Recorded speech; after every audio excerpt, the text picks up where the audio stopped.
What is going on, Jet fans? Matt O'Leary back with another video. We have some news that came out earlier today. Leonard Taylor was released, and I wanted to share my thoughts on the Breece Hall situation as well. All right, so the news of the day, the New York Jets released Leonard Taylor. According to Rich Cimini, he also stated that a corresponding move is expected to come, but a little bit surprising for Leonard Taylor in a way. On the other hand, he didn't really play a whole lot this year. I'll give you the numbers now. In week 2 and week 3, he saw limited snaps, but in 14 games last year, he came in week 3 against New England, but ended up playing in 14 games. He had 9 pressures, 2 sacks on 114 pass rush reps. I thought he was a decent depth option that showed some promise as an undrafted rookie a year ago. Didn't get a ton of run, and I don't know if it was maybe a personnel difference, right? Like maybe he's more of a Robert Saleh fit guy in a defense than he is, what Steve Wilks and Aaron Glenn are looking for, which these things kind of happen. It was, it was something I prefaced, when the hire took place, that guys who, were good or fan favorites, they might end up deciding to move on from some of those guys because they don't see them as fits. And this might be one of those scenarios. Personally, just based on skill set, I think I would have argued for keeping him over Jay Tufele at that position, but we're talking about defensive tackle 4. Quinnen Williams is going to be ahead of him. So is Juwan Briggs, who's played better, and so has Harrison Phillips. So we're talking about like who the 4th option is going to be. And I personally think Leonard Taylor gives you a higher ceiling. And it's not like Tufele has really showed you all that much this year, honestly, outside of, a good performance in a preseason game a few months ago. I would have personally rather seen that, but I don't think this is something that I'm going to go nuts over. I don't think it's a massive mistake by this regime. It's a little strange, and I think I would have handled it differently, but we're talking like depth roster guys. Leonard Taylor's been inactive for most weeks anyway so far this season. Think you know football? Then try to turn your football knowledge into real money with the Sleeper app, the ultimate fantasy sports app that can turn game day into payday. Just download the Sleeper app and pick more or less on your favorite players with more stats than any other daily fantasy app. Just choose 2 or more of your favorite players, pregame or live, and pick more or less from the predicted stats, and you could win up to 1,000 times your money if your pick wins. Use promo code O'Leary and you'll get up to $100 on a match on your first deposit. And there's a new offer right now, a free $20 no deposit required promo. Terms and conditions apply. So in addition to the Leonard Taylor news, I wanted to talk about Breece Hall. There was some rumblings about Breece Hall on the timeline late last night when he posted on Instagram with a caption saying, "They want me to lay down, but I got something to stand for. Hashtag free 20. And the free 20, I think, riled up some people because, it can be interpreted a couple different ways. The one way is get me the hell out of here. And sometimes before guys are traded, we'll see like a week or two of some ominous like social media activity. On the other side, it might be like, hey, let me free me as in give me the ball. But he had over 20 carries in this game. So, if they were coming off a week where they struggled so much offensively and he got the ball 4 times, maybe a different story.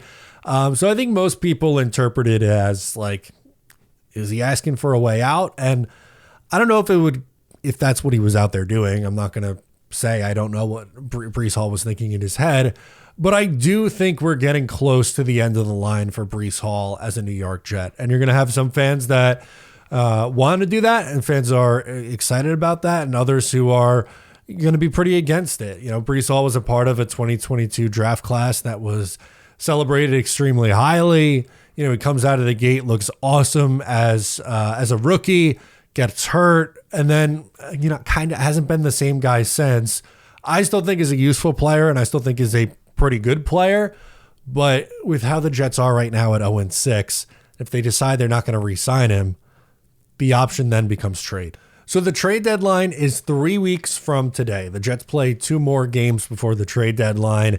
And it's not going to be very helpful for Breece Hall because there's no Garrett Wilson likely for the next 2 weeks. So he's going to be facing a lot of 9, maybe 10, maybe 11 guys in the box. Let's get nuts, right? Like dare the Jets to beat you over to the top.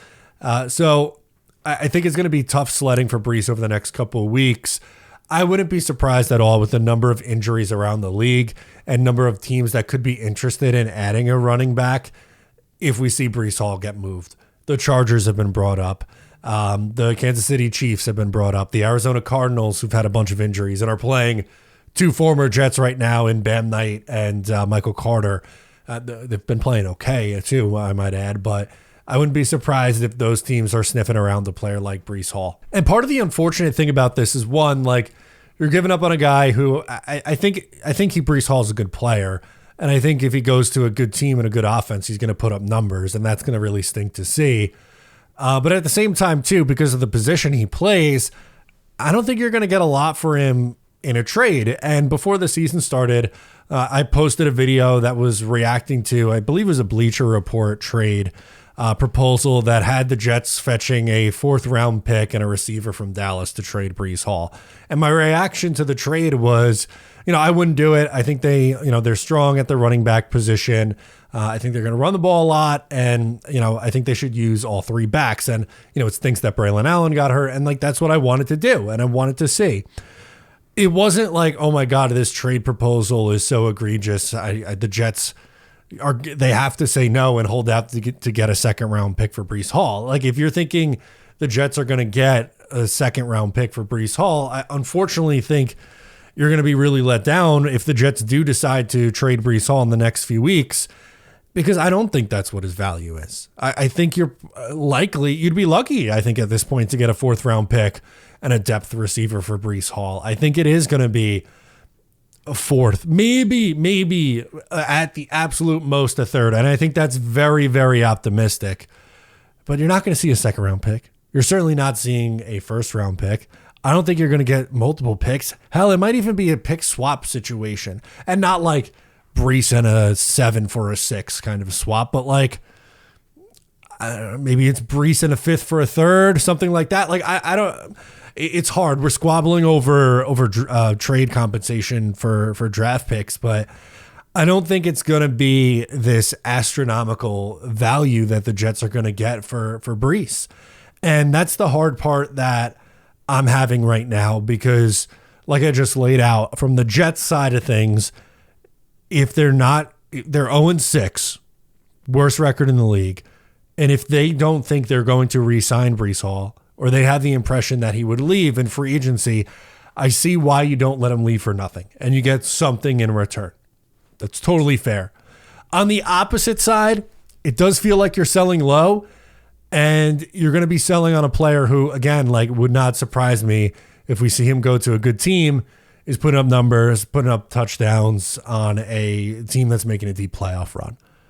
So it's going to be a tough pill to swallow, at least for me. And I think for a lot of fans, it's going to be a tough pill to swallow. But I guess we'll see this week how he looks, right? And just how the Jets in general look. By the way, should mention, I'm doing a $50 giveaway this week. It's very easy to enter. In order to enter, just sign up for People Guess. It's totally free. And join the Win 50 Clash that's powered by People Guess. And all you have to do is make a prediction if the Jets will win or lose, and by how many points against the Panthers this week. You want to enter now because the Clash is limited. There's only a certain number of people that could sign up. And in the event of a tie, so for example, if you pick, hey, the Jets are going to win by 3 points, and they end up winning by 3 points, but somebody else had that same guess, the person who submitted first is going to win the $50 from People Guess. So make sure you sign up now. I'll reach out to the winner via email. I'll send over the $50 for you, and we'll give you a shout out in a video. It's really simple to enter. Like I said, I just laid it out. You sign up for the link down below, enter the $50 Clash, guess if the Jets will win or lose, and by how much. And I'll give a shout out to the winner. So make sure to sign up. Guys, thanks so much for hanging out. I'm Matt O'Leary. I'll catch you next time.